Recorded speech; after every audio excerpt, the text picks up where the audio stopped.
Bonjour, nous sommes le groupe INF3 IDEO.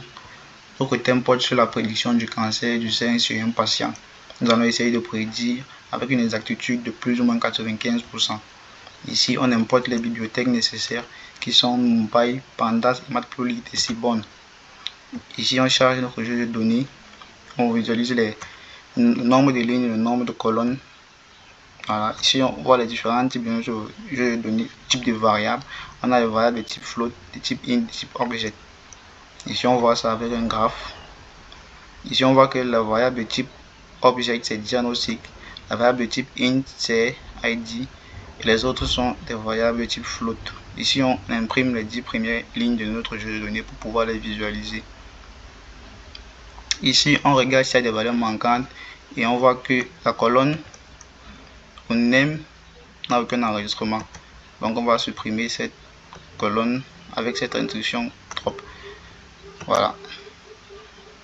Ici, on affiche le reste de notre jeu de données sans la colonne name.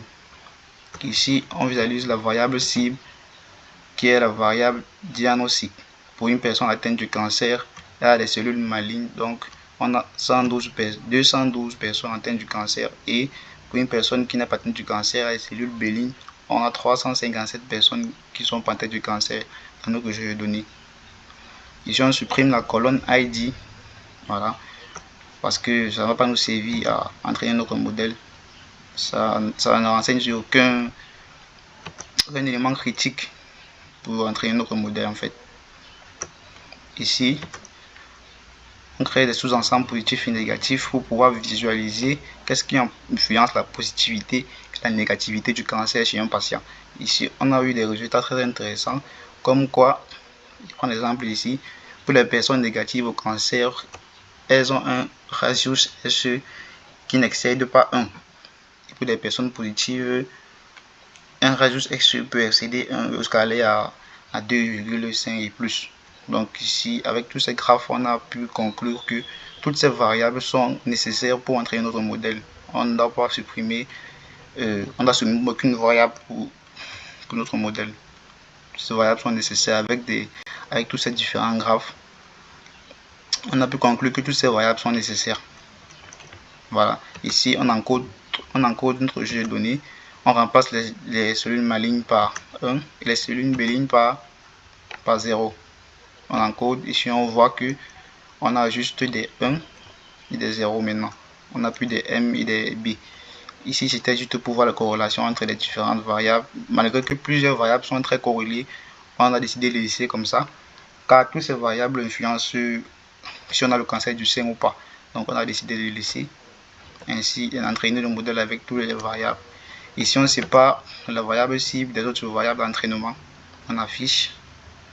Ici, on importe toutes les bibliothèques nécessaires pour entraîner notre modèle avec plusieurs algorithmes qu'on aura choisi.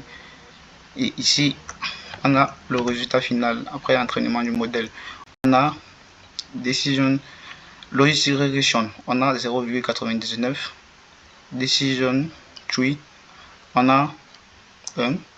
Random Forest, on a 0,99 et Gaussian NB, on a 0,93. Ici, on regarde les scores généraux et on peut apercevoir que le score pour la régression logistique, on a 0,87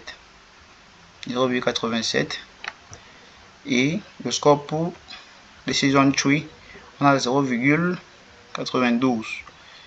Le score pour Random Forest, on a 0,93 et le score pour Gaussian NB, on a 0,94.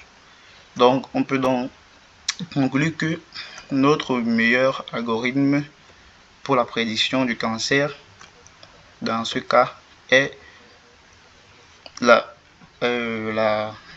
régression logistique. Voilà, la régression logistique